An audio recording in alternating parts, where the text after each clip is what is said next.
Halo semuanya, namaku Anissa Saraswati dan hari ini aku akan menyampaikan materi tentang literasi PHBS atau perilaku hidup bersih dan sehat selama masa pandemi COVID-19. Selamat menyaksikan.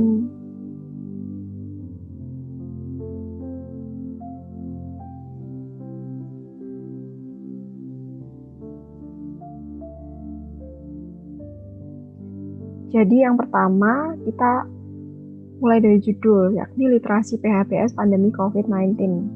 Nah, kenapa di sini aku menamainya dengan literasi? Karena aku ingin setiap orang yang membaca, menonton video ini, dan mengetahui tentang informasi ini tidak hanya berhenti ketika dia membaca lalu memahaminya, namun juga menyebarkan kepada orang-orang yang membutuhkan, misal tetangga atau teman atau keluarga yang sedang positif, atau mengedukasi orang-orang yang membutuhkan, dan lain sebagainya. Nah, kenapa sih kita perlu membicarakan tentang PHBS? Karena kita ketahui bahwa pandemi ini masih belum selesai dan kita siapapun dapat tertular virus ini dari berbagai medium. Misal dari orang tanpa gejala atau mungkin dari barang-barang yang kita pegang di sekitar kita dan lain sebagainya.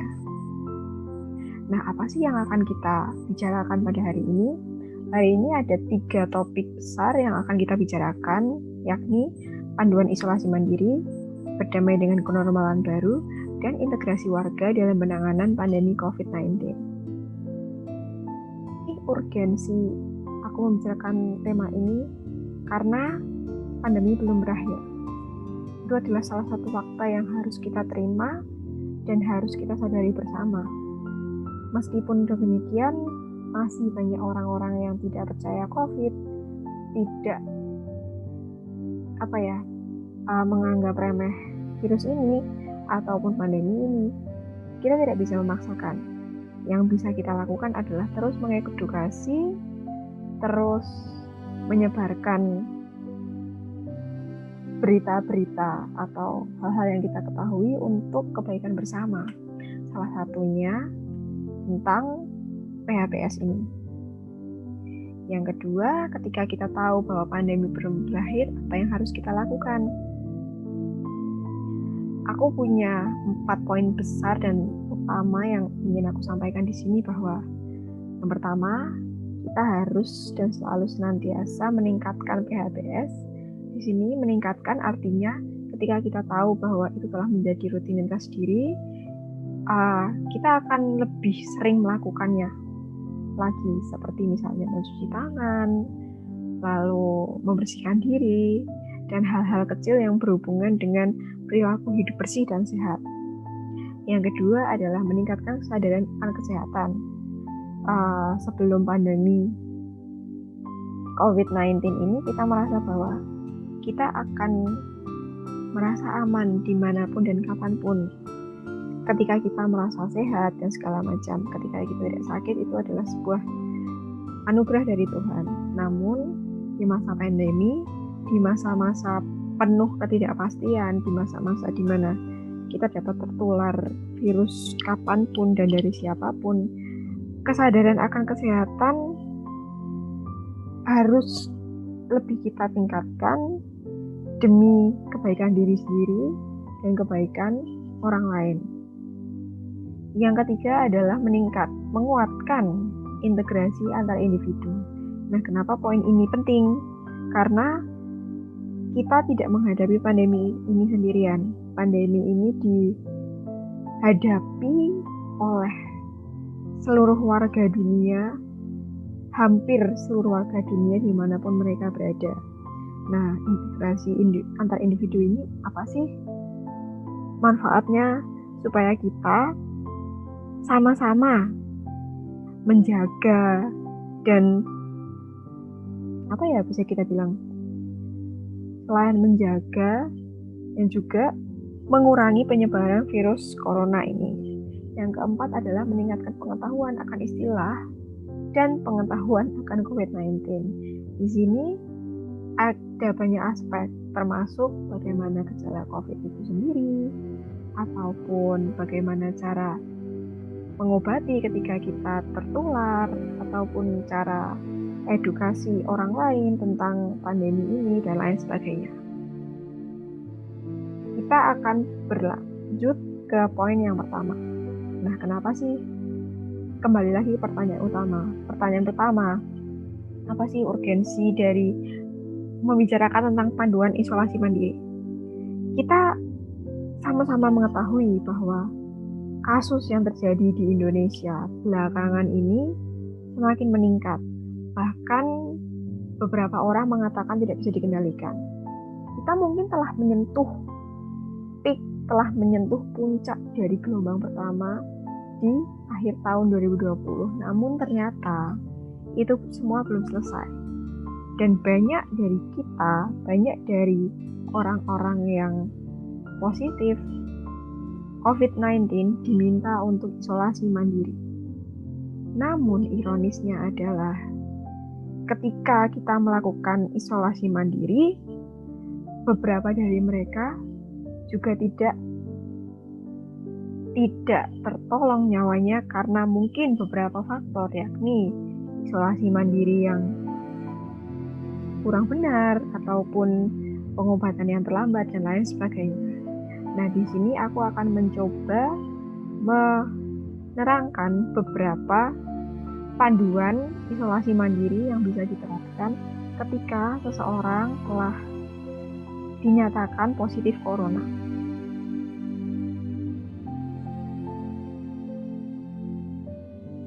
Pertama adalah syarat isolasi mandiri. Nah, teman-teman kadang bertanya-tanya, siapa dan kapankah seseorang itu bisa melakukan isolasi mandiri? Karena perlu kita ketahui, gejala COVID-19 pada setiap orang itu berbeda. Lalu pengobatannya berbeda dan obatnya sendiri pun berbeda-beda. Ada orang-orang yang dapat isolasi mandiri, dapat dan diizinkan isolasi mandiri, ataupun orang-orang yang harus rawat jalan. Nah, syarat isolasi mandiri ini ada beberapa. Beberapa di antaranya adalah seperti ini, yakni 1, tidak bergejala atau asimptomatik. Nah, ini tuh orang-orang yang dari luar dia terlihat sehat, dia terlihat tidak punya gejala, padahal ternyata ketika di swab atau rapid atau PCR menunjukkan reaktif atau hasil yang positif. Yang kedua adalah gejala ringan. Banyak orang berpendapat bahwa gejala COVID ini mirip-mirip seperti gejala flu ataupun meriang ataupun dan lain sebagainya. Nah, perlu diketahui bahwa ketika telah mengalami gejala-gejala ini, orang-orang akan lebih memilih untuk mendiamkan 1-2 hari. Jika tidak berangsur membaik, dia akan tes PCR atau swab atau rapid, dan jika hasilnya menunjukkan reaktif atau positif, dia akan dianjurkan untuk isolasi mandiri karena masih tergolong bergejala ringan. Yang ketiga, ketika kita dianjurkan untuk isolasi mandiri, kita juga harus memastikan bahwa lingkungan rumah dan kamar mendukung dengan sistem ventilasi yang baik. Nah, kenapa sih? Karena seseorang yang dianjurkan untuk isolasi mandiri di rumah akan lebih banyak menghabiskan waktunya di kamar pribadi, dan dia tidak boleh tidur satu kamar dengan anggota keluarga lain. Selanjutnya, kita akan mengenal dan melihat protokol isolasi mandiri. Nah, meskipun judulnya adalah isolasi mandiri, namun tetap ada beberapa hal yang harus kita patuhi selama menjalani isolasi mandiri tersebut. Yakni yang pertama, tetap tinggal di rumah selama masa isolasi mandiri. Namanya isolasi mandiri, yakni secara sederhana kita bisa artikan sebagai kita menjaga jarak dan menjaga kontak dengan bahkan anggota keluarga lain, tidak hanya dengan dunia luar. Jadi selama isolasi mandiri semisal 10-14 hari diharuskan tinggal di rumah dan tidak diperbolehkan bepergian kemanapun. Yang kedua, tetap menggunakan masker selama di rumah. Untuk apa sih? Meskipun kita tidak bergejala atau dengan gejala ringan, tetapi dalam tubuh kita tetap terdapat virus corona tersebut. Nah, ketika kita berbicara dengan anggota keluarga lain atau siapapun mungkin yang membantu dalam merawat kita, mungkin kecil kemungkinan ketika droplet dari hidung atau mulut kita mengenai, tapi untuk mencegah hal itu terjadi tetap disarankan menggunakan masker selama di rumah. Yang ketiga adalah menjaga jarak dengan anggota keluarga lain. Ini tuh untuk apa? Jadi selain tidak menularkan virus, kita juga membantu sekeliling kita, lingkaran terkecil kita ya di keluarga untuk tidak tertular ataupun menghentikan penularan dari si virus ini. Yang ketiga adalah mencuci tangan dengan rutin.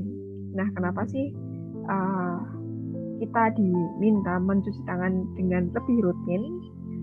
Ini karena setiap kali kita menyentuh sesuatu, tangan kita menyentuh sesuatu, akan dipastikan ada virus, ada bakteri di benda-benda yang kita sentuh atau apapun yang kita sentuh. Nah, dengan mencuci tangan dengan rutin, kita dapat mencegah virus dan bakteri itu bertambah lagi dalam tubuh kita karena kita adalah seorang dengan positif COVID. Tuh. Yang ketiga adalah memeriksa suhu tubuh pada pagi dan sore. Nah, meskipun pada awalnya seseorang bergejala ringan, tetapi tubuh seseorang yang terjangkit virus akan mengalami beberapa gejala, yakni salah satunya adalah naiknya suhu badan. Biasanya para orang-orang dengan virus COVID di tubuhnya akan menunjukkan suhu sekitar 38 sampai 40 derajat Celcius, dan suhu ini tidak menetap pada satu angka. Misal di pagi hari kita merasa seperti orang sehat, kita berada di suhu 36 sampai 37 derajat. Namun jika pergantian dari siang ke sore atau sore ke malam, mungkin saja tubuh kita mengalami kenaikan suhu di 38 sampai 39 derajat Celcius. Yang ketiga, yang lain lagi adalah tentang memeriksa saturasi oksigen dan frekuensi nadi. Nah, ini salah satu hal yang penting karena saturasi oksigen dan frekuensi nadi itu juga menjadi salah satu acuan apakah gejala kita memburuk atau tidak. Jika saturasi oksigen kita sudah berada di bawah angka 90, dianjurkan untuk diberikan oksigen tambahan dari tabung oksigen ataupun dirujuk ke rumah sakit. Yang terakhir dan yang cukup penting untuk kita adalah memenuhi asupan gizi dengan makan makanan bergizi seimbang. Kita tidak bisa melawan virus ini sendiri tanpa makanan yang masuk ke dalam tubuh kita dan tanpa obat-obatan sebagai salah satu bentuk perlawanan terhadap virus. Jadi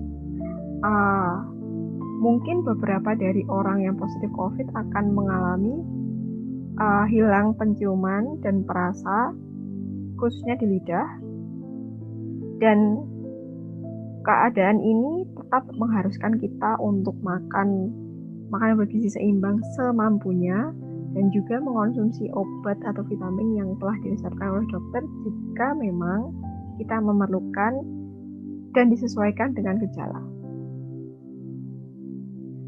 Selanjutnya adalah tentang kegiatan harian.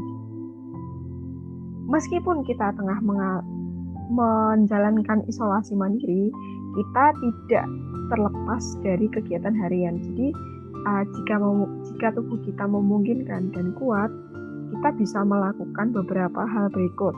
Misalnya, membuka jendela kamar sebagai pintu masuk cahaya matahari dan sirkulasi cahaya. Nah, ini tuh kita butuhkan sebagai sumber vitamin D alami dan juga sebagai salah satu kegiatan untuk memerangi virus secara alami. Nah, selanjutnya adalah berjemur di bawah matahari. Kegiatan ini dianjurkan sekitar 10-15 menit setiap harinya dan dilakukan di depan rumah masing-masing.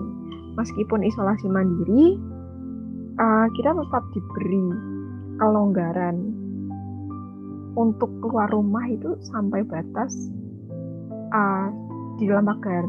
Maksud saya di sini adalah untuk tetap menjaga tubuh tetap prima dan segala macamnya, namun juga tidak membahayakan orang lain. Jadi kita bisa memanfaatkan halaman depan rumah sebagai tempat untuk berjemur. Yang selanjutnya lagi ialah makan makanan bergizi seimbang secara terpisah dengan anggota keluarga lain, atau kita bisa meminta salah satu anggota keluarga untuk menaruh makanan itu di depan kamar atau lain sebagainya. Hal ini kembali lagi ditujukan agar kita tidak menularkan virus kepada orang lain. Yang terakhir ialah memisahkan cucian kotor dan limbah dengan anggota keluarga lain. Hal ini juga bertujuan sama dengan poin sebelumnya, yakni membantu orang lain agar tidak terkena virus yang sama seperti kita, yakni virus corona. Selanjutnya ialah tentang pengobatan. Nah, pengobatan di sini tidak sembarang kita mengobati diri sendiri seperti kita sakit biasa. Pertama yang bisa kita lakukan ialah ketahui gejala yang timbul pada diri sendiri. Nah, ketika kita merasa sudah bergejala, kita harus tahu betul tubuh kita itu reaksinya seperti apa. Atau misal gejala yang timbul adalah demam, atau batuk kering, atau flu, atau anosmia, atau yang lain lagi, kita harus bisa mendefinisikan secara benar apa yang tubuh kita sedang alami. Nah, langkah selanjutnya yang bisa kita lakukan ialah hubungi layanan kesehatan terdekat ataupun telemedicine online untuk mendapat rujukan obat sesuai keadaan diri masing-masing. Seperti yang saya katakan di awal tadi, setiap orang akan merasakan gejala yang berbeda dan setiap orang akan mendapat pengobatan yang berbeda. Misal, orang A dan orang B sama-sama demam atau sama-sama flu. Namun obat yang diberikan dokter untuk orang A lebih baik diminum setelah makan. Namun untuk si B sebelum makan. Tidak perlu takut pengobatan yang diberikan berbeda karena memang disesuaikan dengan tubuh kita masing-masing. Ini juga mengcover poin ketiga, tidak perlu takut jika obat berbeda dengan orang lain, pada dasarnya disesuaikan dengan gejala dan kebutuhan masing-masing pribadi. Nah, yang poin selanjutnya ialah lama isoman.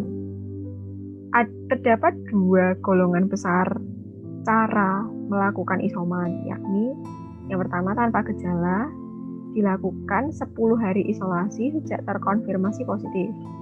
Yang kedua, gejala ringan, 10 hari isolasi sejak timbul gejala ditambah 3 hari bebas gejala.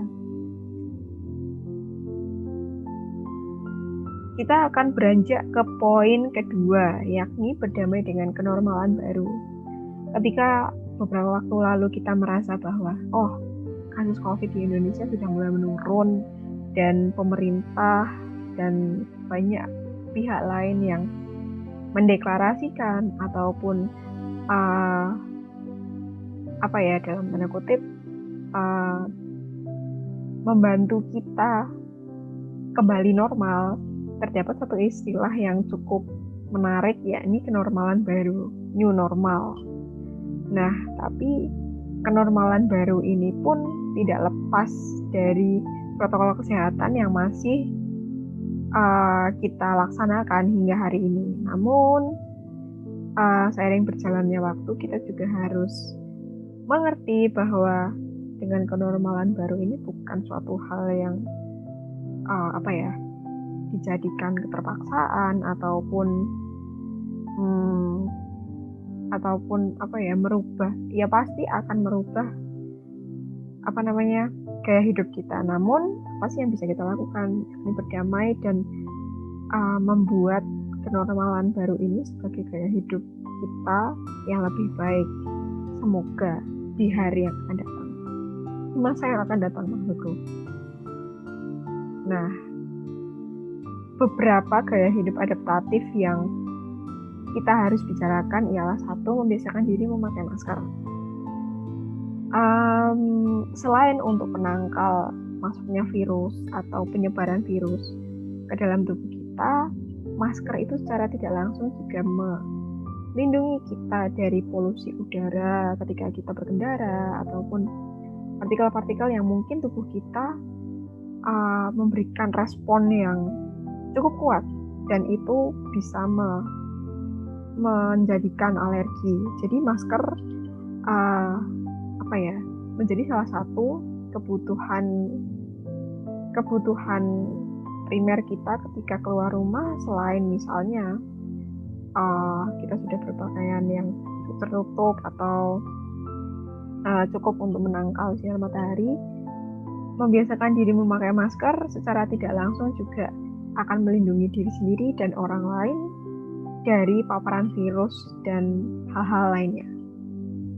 Yang kedua, ini cukup melo dan cukup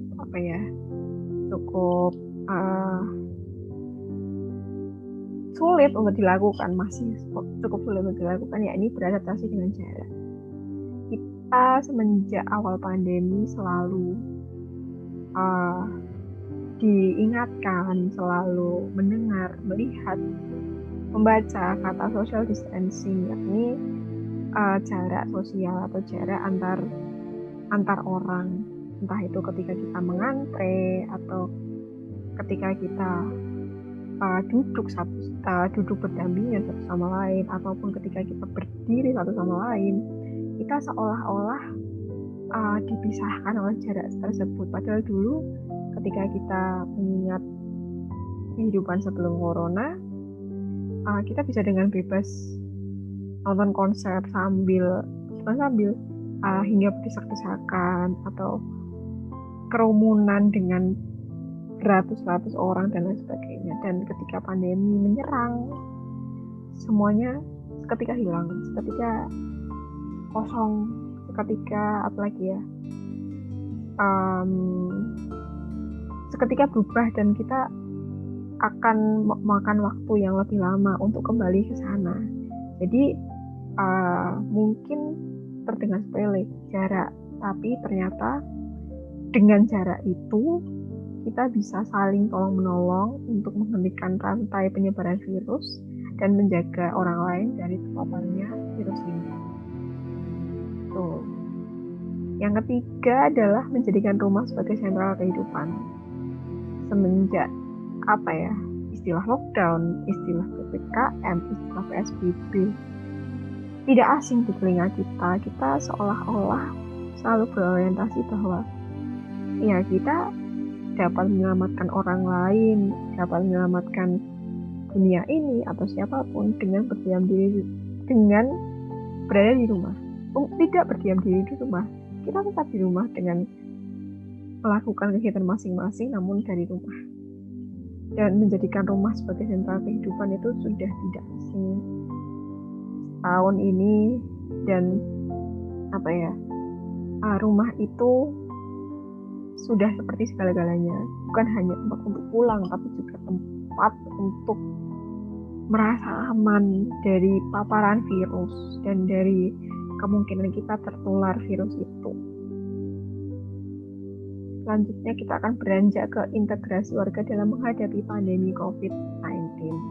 Nah, sebenarnya tujuan aku membuat ini itu selain mengedukasi orang-orang yang akan melihat, aku ingin menyadarkan bahwa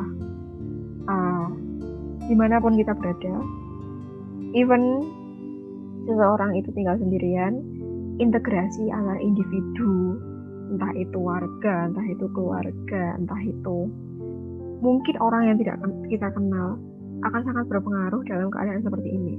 Mengapa? Sebagai seorang pribadi, kita dianjurkan untuk melakukan protokol kesehatan 5M. Mencuci tangan, lalu menjaga jarak, mengurangi mobilitas, dan lain-lain. Nah, tapi masih ada banyak hal yang harus kita pikirkan juga, yang harus kita pikirkan ulang ketika kita ingin pandemi ini cepat selesai. Apa sih itu? Aku merumuskannya dalam 4S. Jadi ini tuh tidak hanya dapat dilakukan di warga satu RT, RW, komplek, dan lain sebagainya, namun juga siapapun yang membutuhkan. Yang pertama, saling tahu. Nah, saling tahu di sini itu dapat diartikan sebagai area, aku tahu bagaimana kabarmu, aku tahu kamu sedang sehat atau sedang sakit, aku tahu kamu sedang di mana, di rumah atau tidak, bekerja atau tidak. Lalu juga apapun keadaan seseorang, atau ketika kita melihat di jalan, ketika kita melihat seseorang yang mungkin butuh bantuan di masa-masa seperti ini, saling tahu adalah salah satu kondisi di mana kita masih punya pegangan, entah itu orang lain yang masih satu darah, satu hubungan sama kita, ataupun bahkan dari orang-orang yang tidak kita kenal. Yang kedua adalah saling menjaga. Menjaga di sini diartikan sebagai kita sebagai individu melakukan protokol kesehatan dengan baik dan benar, lalu juga mengingatkan sesama kita jika mungkin dia lalai dalam protokol kesehatan, atau meluruskan berita-berita yang dirasa kurang berkenan atau memang itu salah dan lain sebagainya. Saling menjaga di sini adalah untuk kebaikan kita semua, tidak hanya kebaikan individu. Yang ketiga adalah saling mendoakan.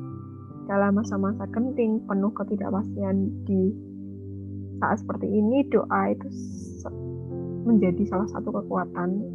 Selain doa individu, banyak juga kelompok-kelompok masyarakat yang mengadakan doa bersama untuk segera berakhirnya pandemi, untuk orang-orang atau pihak-pihak manapun yang gugur dalam pandemi ini, untuk orang-orang yang berjuang untuk sembuh, untuk orang-orang yang masih juga berjuang untuk tidak menularkan virus ini kepada orang lain, dan doa-doa agar kita selalu dikuatkan dalam bertahan di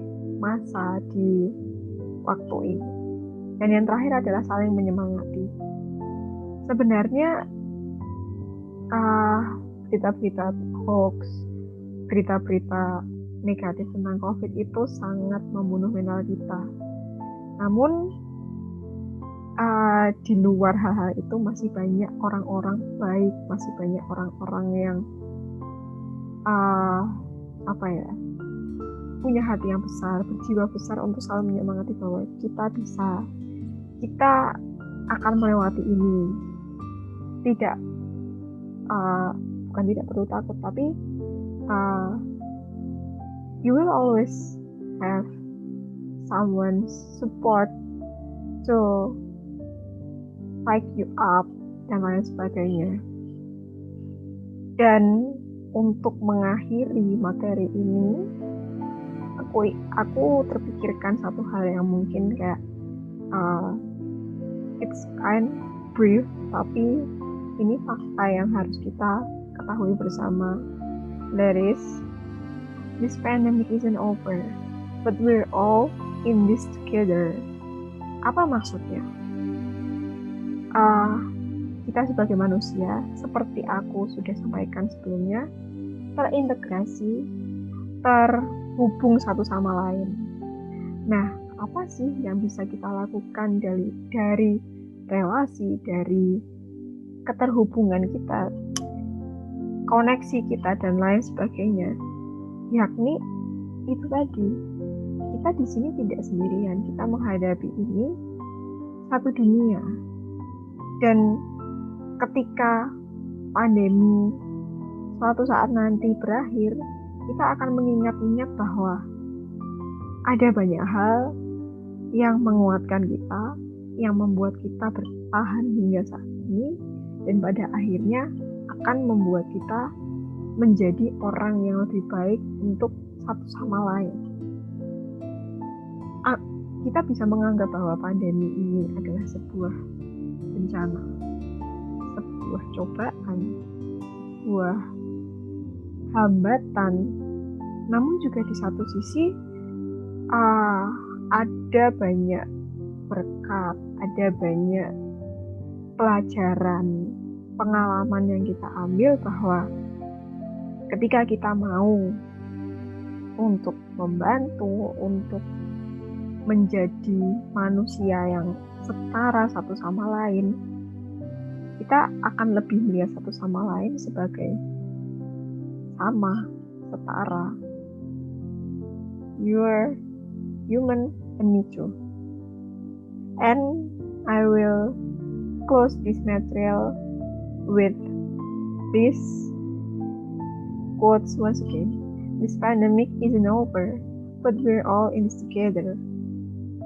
Saling menguatkan, saling mendoakan, saling menjaga, dan saling tahu untuk kehidupan yang lebih baik lagi saat pandemi ini maupun setelah pandemi berakhir. Terima kasih.